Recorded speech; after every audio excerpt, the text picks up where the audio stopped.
Okay, good afternoon and welcome to Table Talk on 802 Scoop, located at 185 North Main Street in Barre. I'm going to try to keep my voice the entire way through this, but if I can't, you guys will have to just pick it up and run with it. But today we're joined by special guest Matt Denton. He recently did a art installation. You are the artist, but you also installed the art at Yipes, and it's getting all kinds of attention, and it looks great. And every time I look at it, I see something different. I spotted 2 new things the last time that I was there, so it's really cool. And so you joined us today, so you could tell us a little bit about you, about the piece, how it came about, and then what you see for maybe in the future here in Barre. So have at it. Take it away, Matt. Let's hear who Matt Denton is.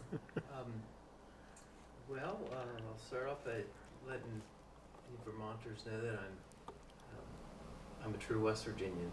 So I come from the hills of West Virginia, and I would have brought my banjo if I could have, but maybe we'll do that on another day. We'll get some good mics, and I'll play some banjo. So I moved to Vermont about 6 years ago. I'm moving into my 7th winter, and I like to go by winters because they're pretty extreme around here.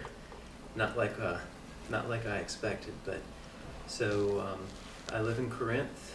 I play 3 instruments, and I love art. It's one of my favorite things to do, is create art, and I like to do it with communities, groups of kids, schools, really anybody who wants to join in and jam out and do some art.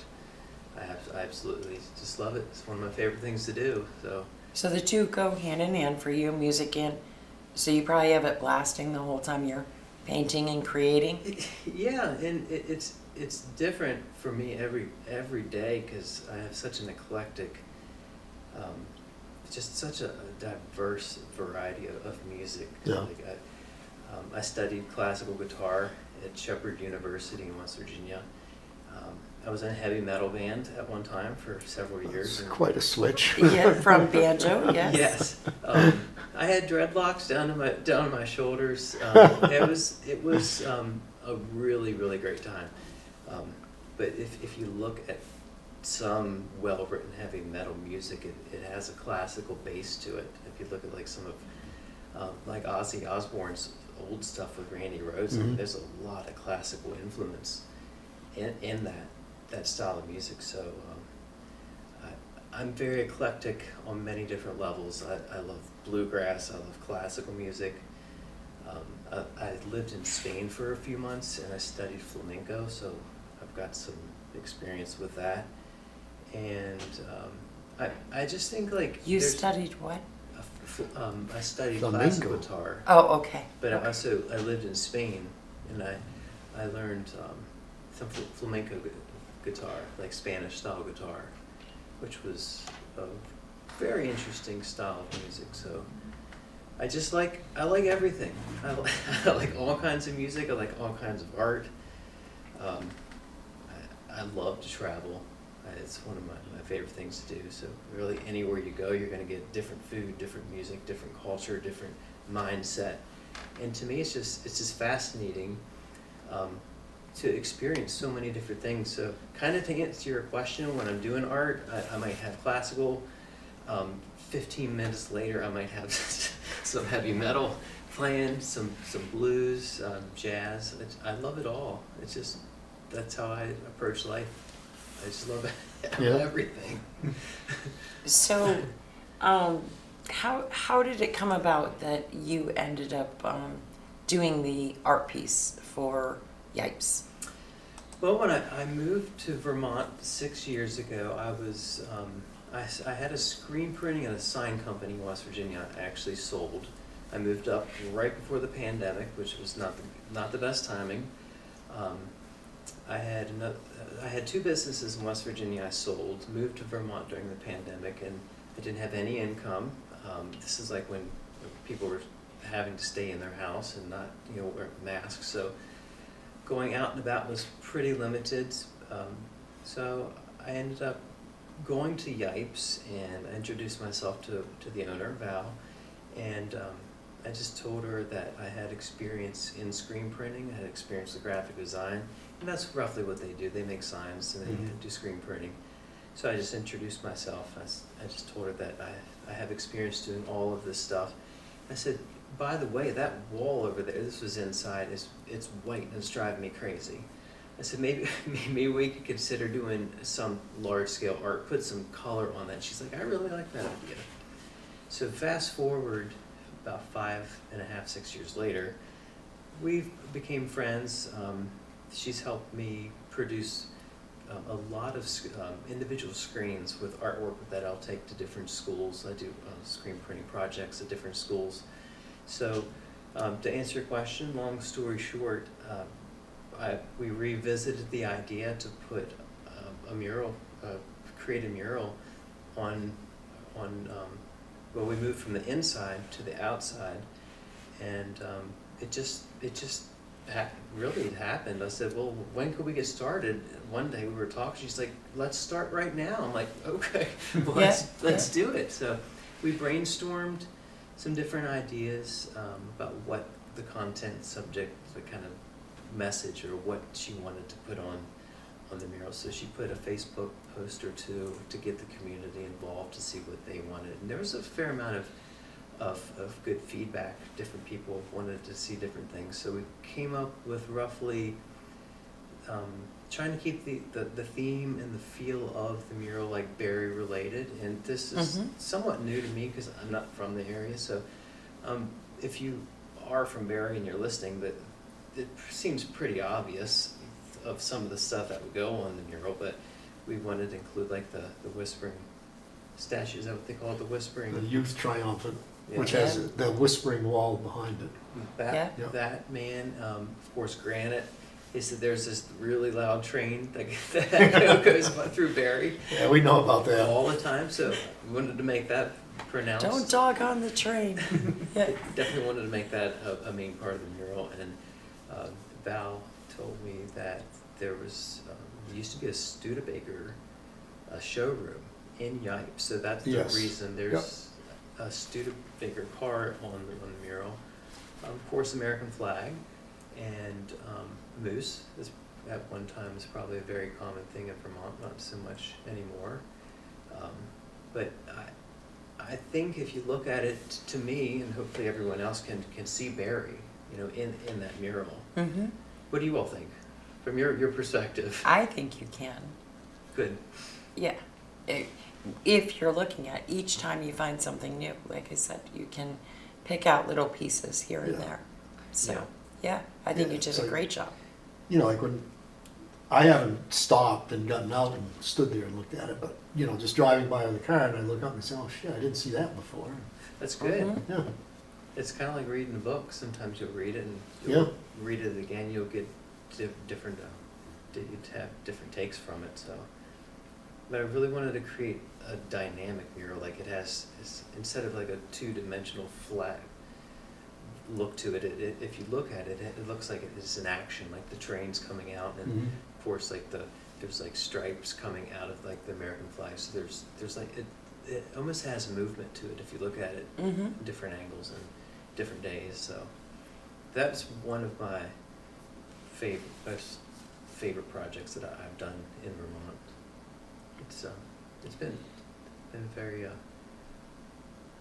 it's been awesome.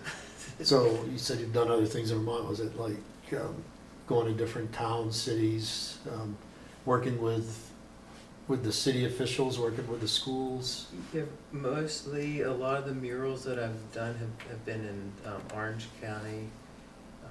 Moving into, like I did a really cool project in Bristol, I believe. So we've done mostly school-related projects with like after-school groups, and that's been the majority of what the groups that I've worked with. So I'm pretty close. I think like 17 or 18 murals that I've done in the past 2 years. One of my goals is to do a community mural in every county. So Mhm. I've been working on organizing that and to start reaching out to like the principals and art teachers. And what do you mean by community murals? So everybody would be involved? Like, would you draw it and everybody's painting it? Or does everybody put their own little piece into it? Or are you meaning just they give ideas and you do the work? They're all pretty different. What I've been doing in the past is I'll go to the school, and once they show interest and they want to move forward with the mural project, I'll meet with the group of kids or the teachers and just roughly ask them what they want to see on the mural. I'm a facilitator when I do these projects. I'll go and talk to whoever wants to do this group project and really brainstorm, get like the creative ideas going, and just ask them what do they, like I did with Val, like what do you want to see on this big piece of art that represents the school, maybe the community. What message do you want to express to the world visually? So I'll ask the kids that, and sometimes they'll sketch out like little drawings, or they'll put little symbols or icons or something that they'll submit like the papers, the art to me, and then I'll take it and I spread it out like all over the floor. I'll put it up on cork boards and pin them up on cork boards, and I'll take all those ideas and I kind of like just in a way like mix them up and get a feel for what they want to put on the mural, what they want to express, and then once I get that energy going, I'll make a proof or two and I'll submit it to like the teachers or the principal and get a little bit of feedback from that process. And once that's actually approved, I come back with the entire mural. It's sketched out on boards, like 4 foot by 8 foot sheets of plywood, and I'll bring it to the school or to the job site. And from that point on, it's like a giant paint or color by numbers. Mm-hmm. And the beauty of that is I'm not really looking for artists. I'm not looking for anybody with like this high skill set these artist professionals. My whole goal is to bring the art that's the mural that's been approved, bring it to the school, and I set it up in front of the kids, and from that point on, it's like we just jam out. Like we'll put music on, we get our paintbrushes, and it's very, very easy for anyone to join in. Like the whole goal was, one, to have fun, and two, just stay inside the lines. I mean, and anybody can do that. And what I've seen from this is there's the participation is in the engagement. It's unreal. Because we're not looking for artists. We're not looking for people who have like a high skill set. It's just like we're just looking for people that want to have fun and be a part of this group project. That's the beauty of it to me. It's such a large amount of people that want to do a community project or collaborate on something. But that's like my method. That's how I get it set up and pitch it to the different schools, and it's been very successful. And I definitely want to note this and want the whole world to hear this. I'm just getting started. Mm-hmm. So do you get in your car and drive around and look for blank spaces, basically big walls on buildings, empty spots that you can say? I've that is part of it. I'll take pictures, and the really cool thing with the digital world today is like I can take 4 or 5 pictures of different walls and different buildings and import those into my computer. And I've been doing like design work since '99, so I'll use like Adobe Photoshop or Illustrator, import the picture, and then I can superimpose just like a rough proof of what it could look like, and just propose a picture. Because if I go to somebody and like someone in the council, a principal or someone in the town hall, and I say, hey, I want to do a mural, like they have to create that picture in their head, which sometimes is probably might not be too good. Right. So if I can say, hey, here are 3 buildings that could potentially have artwork on them, and I've already put a rough dimensions and a rough proof over top of a picture of a building and say, hey, what do you think about this? Like, people are like, whoa, this is really cool, and I never thought of that. So in a way, I'm like already painting the picture for them in a sense. So that really helps, being able to do that. So I'm always taking pictures of buildings and walls and just always dreaming of putting art really everywhere. I know it's not reasonable, but that's a lot of fun just to kind of dream about that. It would be so cool to do that entire wall. I mean, if you go to big cities, you have like entire skyscrapers Yeah. and walls of like beautiful art, which one day I know I'll get there. I'm determined, I'm sure of that. Fun stuff. We got 2 skyscrapers here. Let's One paint over them. there, one up Yeah, here. that's right. Yeah. Do any of them have a solid wall that's I not? don't, no, I don't think without they do. windows? I don't think they do, because they're all apartments. Yeah. But I was thinking now, when I talked about this wall over here on Summer Street, there's another one on the west side of town. There's another wall like that. It's on where Center Street turns into River Street, Oh, yes, yes. the west side. Yeah. And when I was a kid, I grew up down in that area, and we used to use the Granite Shed parking lot as like a little baseball field. It was just a dirt parking lot, and we pretended that wall across the street was the wall at Fenway Park in Boston. Cool. And I always wanted to have that thing painted. Painted that like, way. Like the big wall in Fenway. Yeah, yeah. It's been painted twice, a couple of different motifs on there. But it's been, spray painted on, all kinds of stuff now. So you'd have to clean it, probably paint it all white first and then. But there's, and like you and I talked earlier, there's some walkthroughs that, this one over here by Subway used to have a nice mural on it. It was done I think the very first year they had the Heritage Festival. And this painter, this artist, Robert Whitcomb, he did it. It was beautiful. And it kind of like showed Barre like through the ages. Oh, cool. Neat. Yeah. And what do you do about that? I mean, you must face that if you're putting art outside on walls like that. Is it really discouraging to see that happen? And how do you feel like you instantly have to go back and fix it, or what have you experienced that yet? No. Where you've done something and you've put all your heart and soul, and then Yeah, actually, this is funny. The first mural I did in Vermont was a few years ago. It was in Bradford. It was through the Little Rivers, and I think they were awarded a grant, and they were doing some work through the public library, and it was a project called Teens Matter. So I met with the group of kids, and they wanted a community garden theme, where they wanted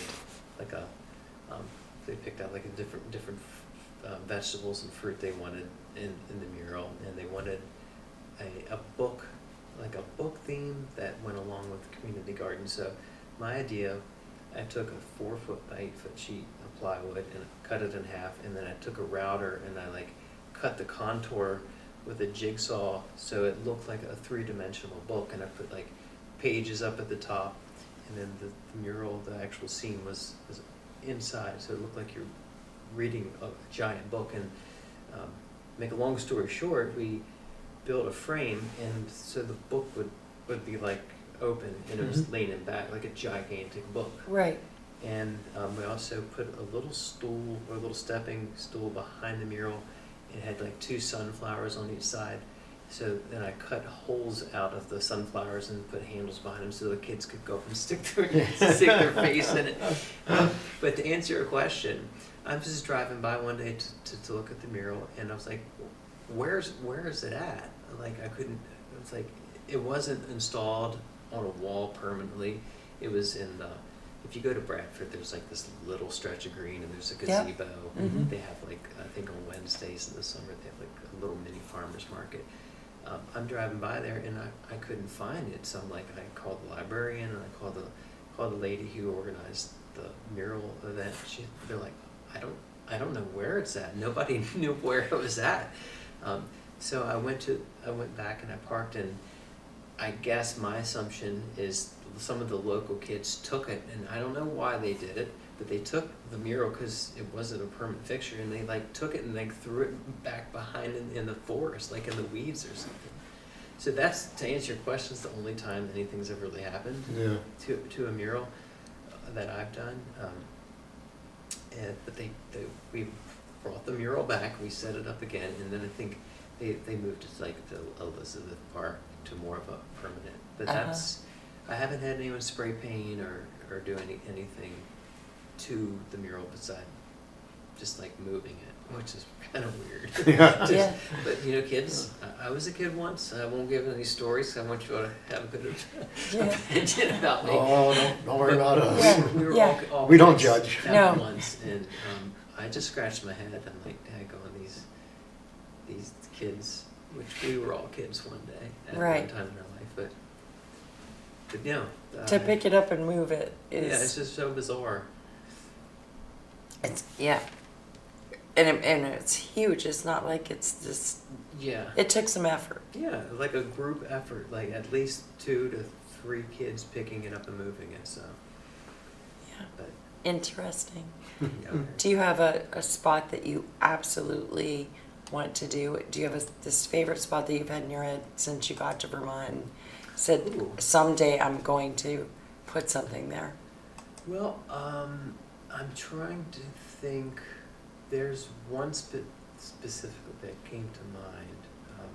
If you're coming into Bradford, you know where the big waterfall is? Mm-hmm. Mhm. There's like some kind of utility building or something. I think it's Yeah, owned it's- by I think the power it's- company. Yeah. Yeah.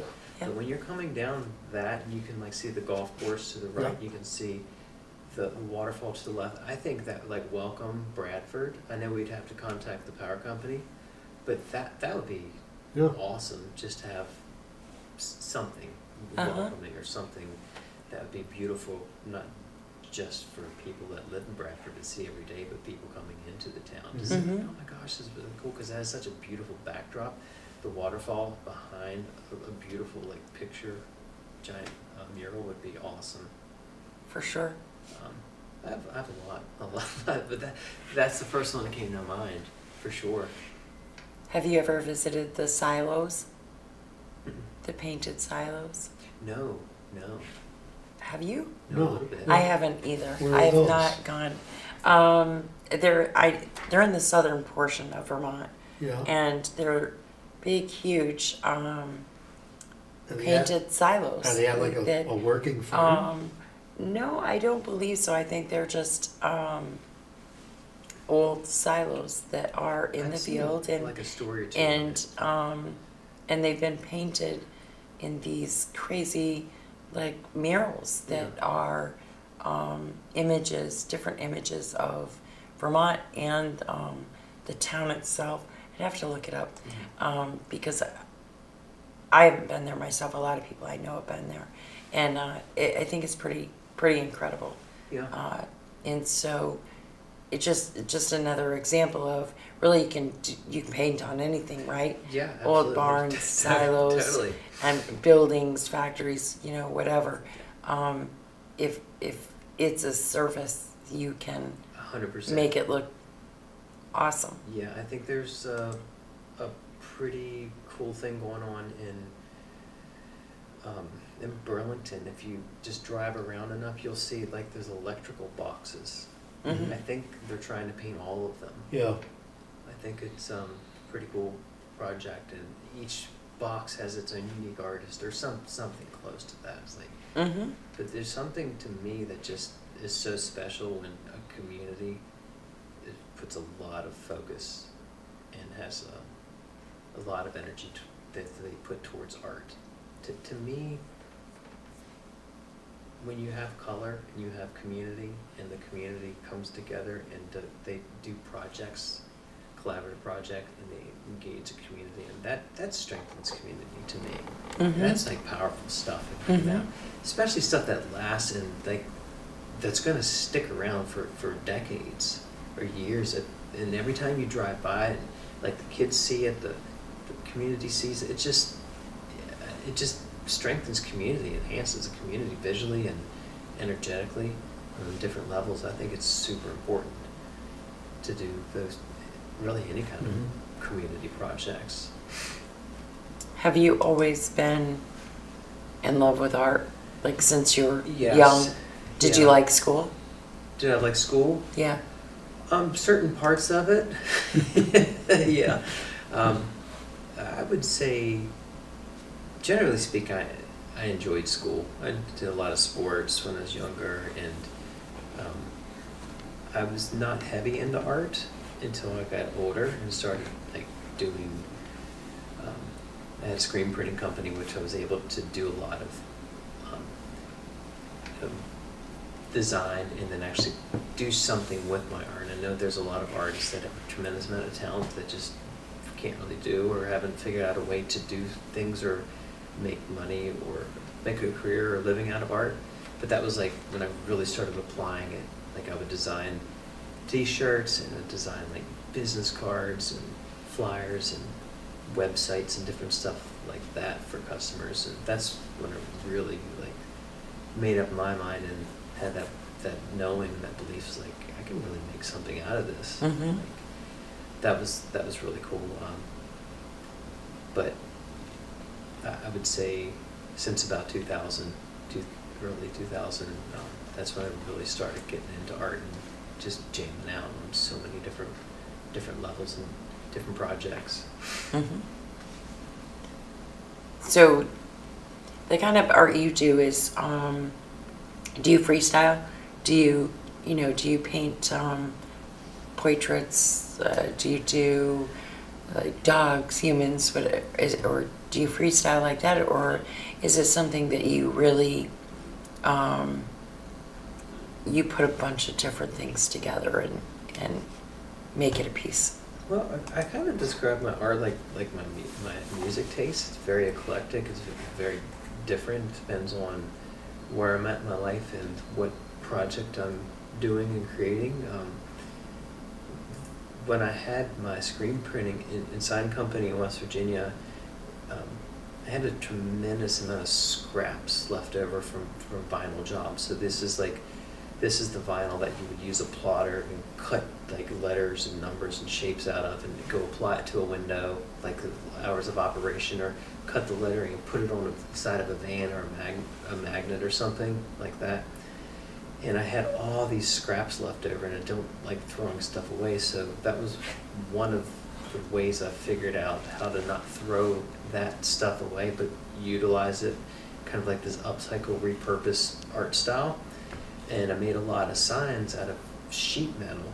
So when I got the sheet metal ordered and shipped to me, you have to buy it by a 4 foot by 8 foot sheet. Mhm. It's not everybody wants a 4 foot by 8 foot sign.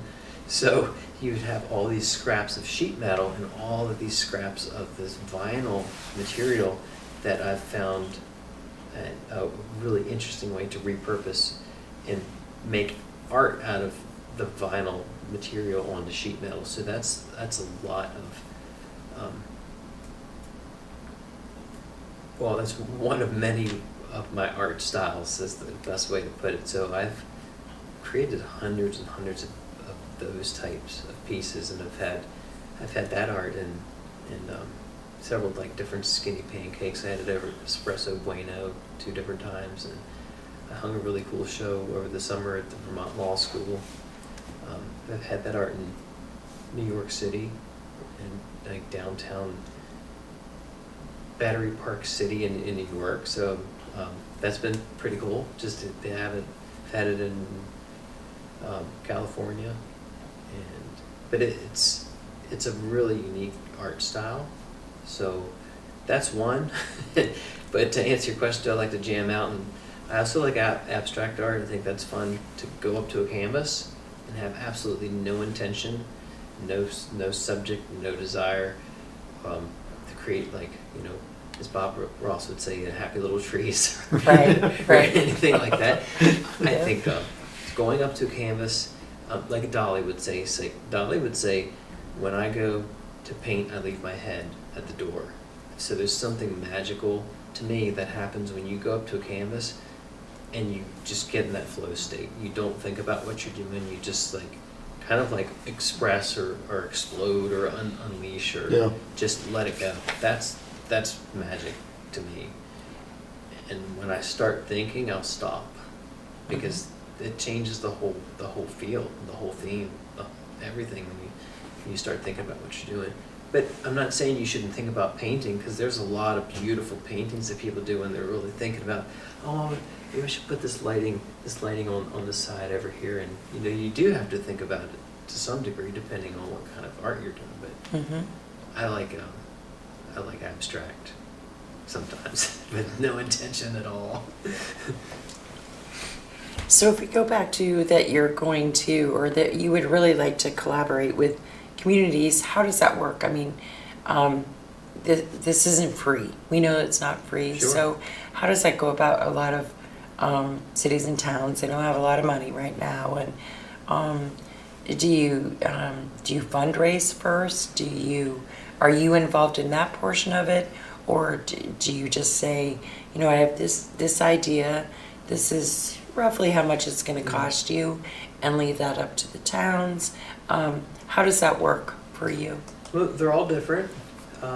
Sometimes it could be privately funded. Somebody, like a business could want a mural. It's like, hey, I've got this budget. It's like, okay, let's go. Sometimes they're grant funded with schools. Sometimes we do fundraisers if needed. I love brainstorming, coming up with ideas on how to fundraise and how to get the community involved. That to me is, that's magical too, when you can get a community to agree on something for an end result or end goal. And that's a tough job. It is, but I think so much of it is a level of excitement, like, you know, like compared to like this monotone teacher who's talking like this all class, or if you have someone who's really animate and someone who's super excited about a project, everybody around that individual with that idea generally will get on board with it because it's so exciting. You know, it's like you lift everyone up with your excitement.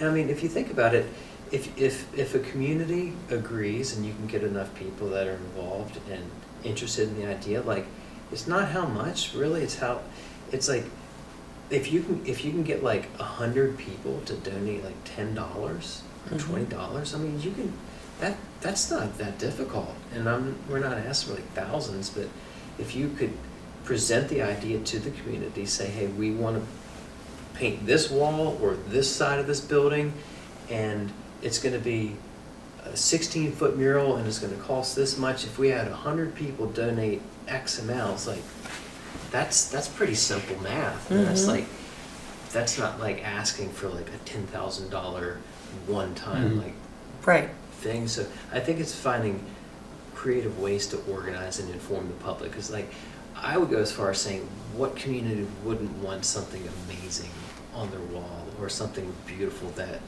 represents the community? Generally speaking, neutral elements. I always go with neutral themes like Vermont and like Vermont themes, but I think it gives us the opportunity to come together and agree on something too, which is I think there's some magic in that too, some beauty in it. We can all work together and agree on something. I think we need more of that. Yeah. So when we talk in terms of cost, like roughly, what can most people expect? I do like a 4 foot by 8. That's generally like the smallest I'll do is a 4 foot by 8, and that's something I can go to like Home Depot or the local hardware store and get like an outdoor sign board, a 4 by 8. Like something like that's like probably around $2,500, $3,000 for just for a 4 by 8. And that would include like the art. That would include like me interacting with the group of people brainstorming materials. So that's that. Installation? I don't like to do installation. No? No. I like to hand it off and say, here you go. Yeah. Yeah, you Oh. figure out how it's gonna hang up. Sure. Yeah. And the cool thing about doing it on boards or plywood, outdoor plywood, signboard, is you can bring that indoors. You can bring it to a safe place where, say, if you want to do it in the winter, we can actually paint the mural boards Mm-hmm.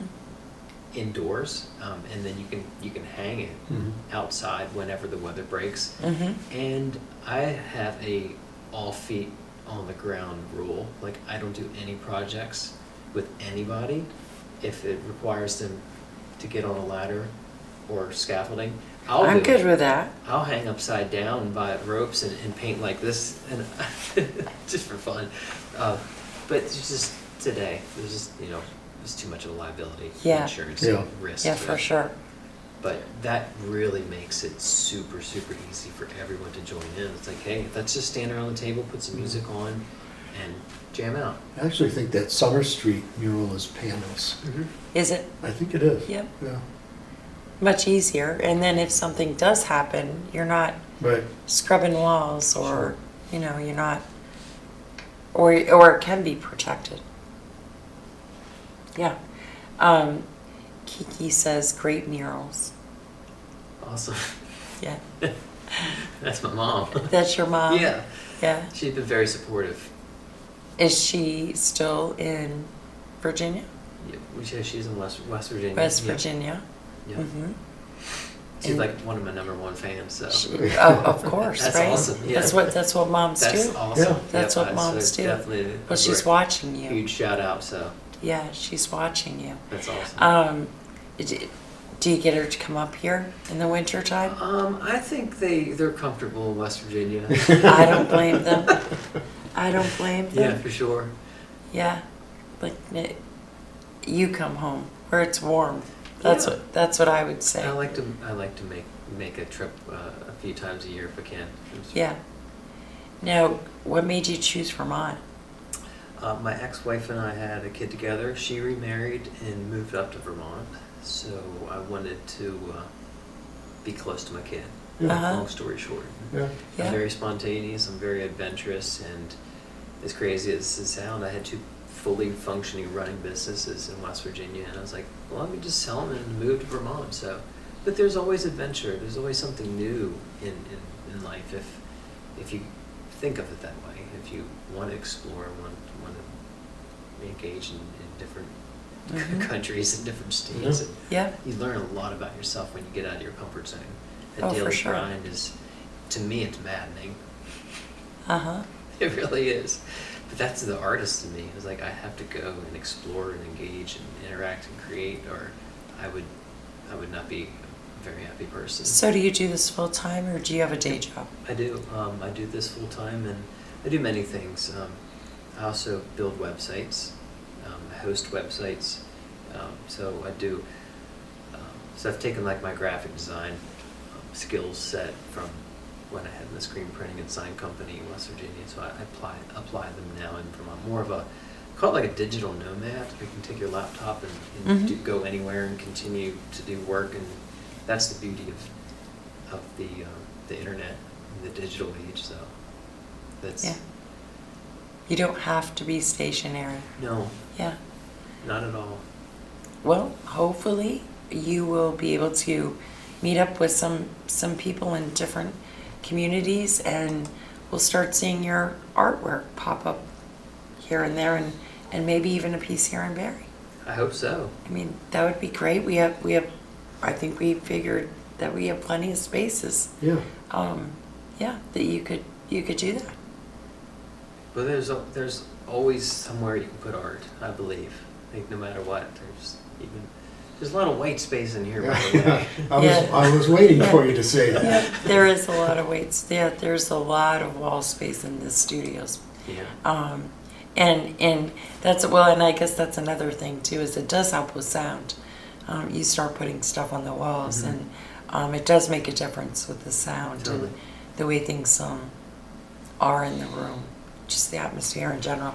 But I'm not staying in this space, otherwise we'd talk, but maybe when I go upstairs You and said you're into going the upstairs, I news. believe. Upstairs. Yeah, there's not quite as much wall space up there, and the walls are a freaking mess right now, I'll just tell you that. Yeah, I had the painter from hell, so I need to recoup from that and see if we can get things fixed up there before we,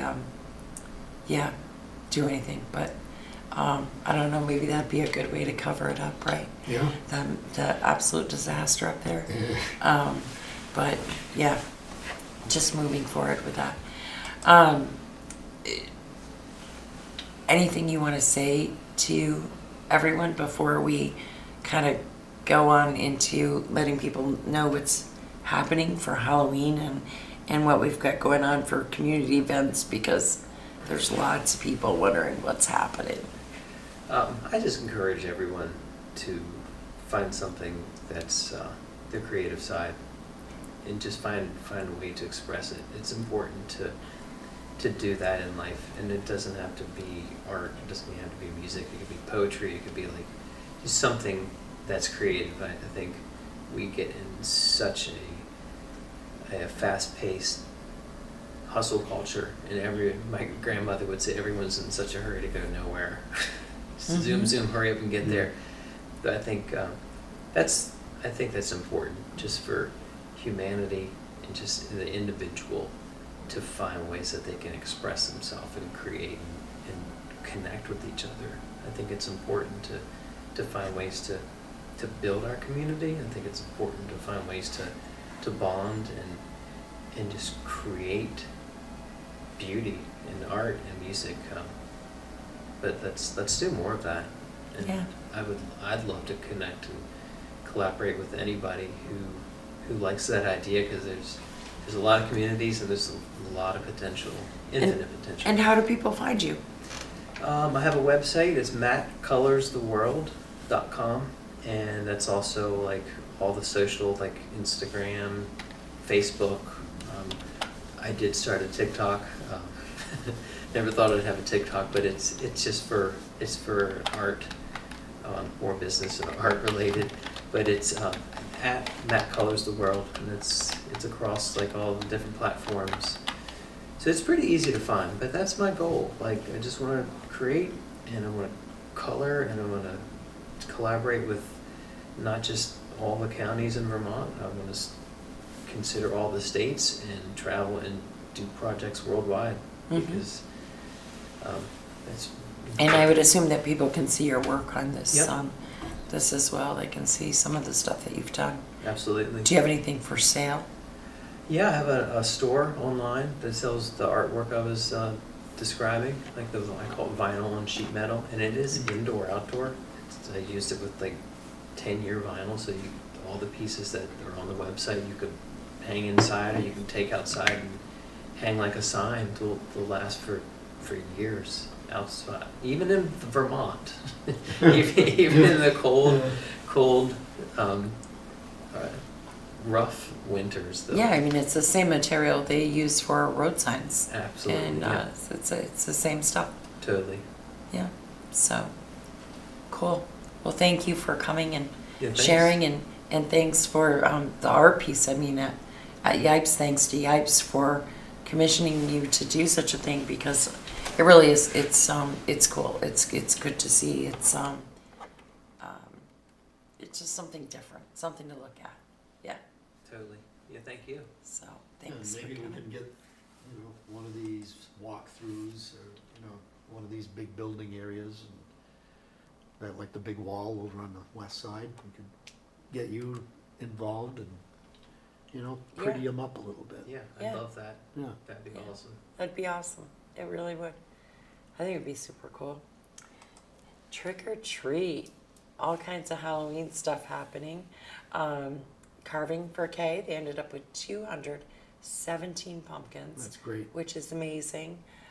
Their goal was 200, and I believe Ruth said that it's 100 more than last year. Wow. So what they have right now. So that started at 6 on Tuesday night, and tonight's the last night for that. So get up there and check it out. It's going to be a little rainy, but you don't have to get out of your car. It's cool to get out of your car. Yeah. Because you can see all the different designs and, you know, see them all lit up, and they've literally made like a little forest of jack-o'-lanterns. So go check it out, 21 Red Farm Road. There's also the house decorating contest that was through the partnership, and that all of them have been listed on the Barre Partnership page, and you can ride around, look at all of those, vote for your favorite. Check it out. There's really some interesting ones. And on your way to Carving for K, you can check out the display on Jorgensen Lane. That's pretty cool. And yeah, at Chris Massey's place on Prospect Street, sorry. Yeah. And then a couple of out Hill Street area, some really neat stuff. And then tomorrow night from 4 to 5 is the Merchants Trick or Treat on Main Street here in Barre. Now, just so people know, so it's not helter-skelter out there. The police are gonna be stationed down at North Main Street and up here at South Main Street. What they want people to do is cross at those two ends instead of trying to zigzag, Back and running forth. back and forth here on Main Street. So Right. just for your own safety, just follow the police orders and, Yeah, you know, cross at the north end, cross at the south end. You're gonna hit every store, no matter which way you go. So, right, right. Start on one end, go around and, Yeah. and be safe, because they do not shut the street down Right, here in Barre City. right. So be careful, stay together, just pay attention, and hopefully the people out traveling in their cars will be mindful that this is something that happens every year. So, you know, be patient, go around if you can. It's one day, it's 1 hour of your life to accommodate others. Right. It's, I you know, mentioned it the other night at the council meeting that if you're out trick or treating, you know, wear something, maybe something fluorescent that, so you can be seen, carry a little flashlight. And drivers, just slow down, take your time. It's, you know, there's gonna be kids all over the place, so be safe. yeah, and maybe not just on Main Street. There are All the still side kids streets. that go into, go trick-or-treating, and they go through the neighborhoods, and it's just, be careful. So that's tomorrow night. They are doing a merchant trick-or-treat in Montpelier as well. They do shut down their streets in Montpelier. You can see the maps online of all of those seats, you know, all of those different streets that are closed, and the map is there and stuff. So check that out. There are also this weekend there's craft fairs, there's all kinds of stuff, Halloween parties. I mean, there's a Halloween party out back at Summer Street Tavern with Cold Front. They're doing a lot of stuff over there. And then this weekend on Saturday is the 11th annual Granite City 5K. And that is, of course, the proceeds go to the veterans for that. The annual, so that's it starts at 9 a.m. And they roughly say 9 to 11. So pay attention to that as well on Saturday, so that you're not running anybody over. Are you doing this? Did you register? You get a T-shirt Yeah. if you do this. I run to the all-you-can-eat buffet, but that's about it. That's about it. That's all the running I do. I could probably do the gobble wobble. That's coming up. Oh, that is, isn't it? Yeah. What's the gobble wobble? It's a 5K, I believe, they do Yeah. up at Barrytown at the rec field. Yeah, and they literally dress like turkeys. Yeah, That sounds Yeah. like fun. Yeah, like why not? Right? Matt's in. Matt's in. You put a costume on and gobble wobble. And then the chicken pie suppers have started. Yeah. There's one right here at the United Methodist this weekend. I mean, always so good. They're always so good. $20 for adults, $10 for kids 10 and under. chicken pie, mashed potatoes, gravy, squash, coleslaw, pickles, beets, cranberry sauce, pie for dessert, and beverages. And you can call for a takeout. You don't have to, sit and eat with everybody. So 802-309-9264, and the ad's right on the page, on our Facebook page. So check it out. There's a lot of community events and a lot of stuff to be aware of that's happening. And so, and now on a serious note. So I want to say before we go, I talk about hitting, the 2.5 million. Yes, I get excited. It's exciting to know that you're reaching that many people. My excitement comes for different reasons than what people think they do. I get excited because that means that, my sponsors, that I'm truly, when I take their money, I'm giving them exactly what I promised, which is spreading the word. And it means that I'm letting the community know about trick-or-treating, chicken pie suppers, things like that, that I'm reaching people, and that's a big deal. But I don't do it for, no, there's no better way to put it, shitty reasons. Mm-hmm. I just don't. It's not what I do is not who I am. It's not what I want. And so yesterday, a video, the body cam footage from a recent incident at the Barrytown Elementary surfaced. And that video was sent to me 31 times within like a very short amount of time. And people saying, you need to share this, you need to share the cover up, you need to share. And no, I don't. And, people trying to bully me into sharing, and you can call all the names you want. You can unfollow if you need to unfollow, do whatever you need to do. My views aren't that important to me that I need to kick somebody when they're down. I also feel like, there was a whole lot of people affected by that incident. The teacher herself, the substitute teacher, mm-hmm. the kids, the adults that were involved in the school, actually a employee of the school brought up and mentioned a child, and in the video. I think that part should have been edited before it was ever released to the public. It was very in-depth, very raw footage, and that's a lot for people to comprehend. And if you've never been a part of anything like that, if you've never experienced firsthand somebody experiencing an overdose, or that is high, if you've never experienced that, it's a lot. It's very overwhelming, and it was traumatic for a lot of people.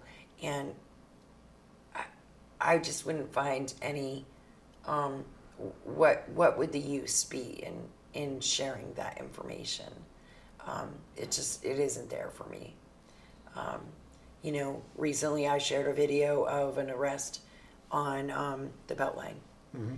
That video was shared to me by the person that was being arrested. I shared that video. I backed the police, what they do. This was a total different circumstance. Mm-hmm. I share people sending their videos of from their security cam. We're calling it the security cam diaries of 802, yeah. Because we got a lot of stuff going on in here now, car break-ins and all kinds of different things happening in the community. And we're sharing that to say, kind of like a safe neighborhood watch. We're not going to put up with this shit and we see you kind of thing. But that's completely different in my mind than that body cam video. And I didn't share it. I won't share it no matter what you say. And if it costs me your viewership, I'm okay with that. I'm good with that. I can lay my head down. I think we got enough others to make up for it. Yeah, we do, and it's being shared plenty. It really is. That thing was like wildfire last night, and It's funny, I hadn't seen it. it's sad. It's very sad, and it's very intense, very emotional, and I just think it really wasn't necessary. Not for me, anyways. It's just not. So, yeah. With that. Anything from you, the peanut gallery? No. Yeah. It's gonna rain. It's gonna rain for like 6 out of the next 7 days. It is. But you know, we really need it. I know. We had a drought all summer, so. When Matt first came in, he said the S word. Matt Well, that's coming sooner or later. He heard. comes Yeah. up here from West Virginia and now he wants snow, you Yeah. know? He heard. He said the S word. We immediately said, I thought you "Oh, were used don't to it." say that." I know, right? We are. We're used to it, but we're still not accepting of it. Yeah. 53 years of my life I've been here, and I don't like it. It's the first one. Like, I say I don't like it, but eventually you get used to it, right? Yeah. You settle in. Yeah. But it's the transition, and it's the same come winter to spring, and you got everything's gross. It's dirty from the salt and the sand on the roads, and everything's dirty, and still stick season, and everything is just like bleh. Yeah. And so people think of spring, oh, it's so beautiful. It's really not Right. here for These a people, long you know, while. it's- It's Again, I'm not spring. picking Yeah, on it you, takes Matt. a while. But people move up here and they're like, oh, the snow, you have snow here. Oh, it's so beautiful. It's beautiful the first time it comes down. Yeah. After the third or fourth, then it's like, oh shit, it's snowing again. Yeah, you know? it is beautiful in the park when all the lights are up. Yeah. I love that. After like a really fresh snow, if we get a lot of snow in the park, all the trees and the gazebos lit up, and then it's like, oh, that's absolutely beautiful. And then the sun comes up, and you're like, yeah, I'm over it. Yeah. Yeah, I'm all done with that stuff. It's not as beautiful Yeah. when you're shoveling it Yeah, out. yeah, you until know? you're shoveling. Yeah. Do you shovel? Oh yeah, Yeah, a good bit. yeah. No plow trucks or. I would do that too. Yeah, so. yeah. That's how to deal with it. If you can deal with it by plowing, that's so much easier, better. So, take care, everyone. Have a happy and safe Halloween. Get out, enjoy some stuff in the community. Tune in tomorrow morning for Right Side Up with Mike. Yeah, and I'm sure at some point you'll see Michael or I over the weekend on here because we'll be live somewhere. There's a lot of stuff going on. Yeah. So take care, be safe, and have a great weekend. Thank you. Thank you.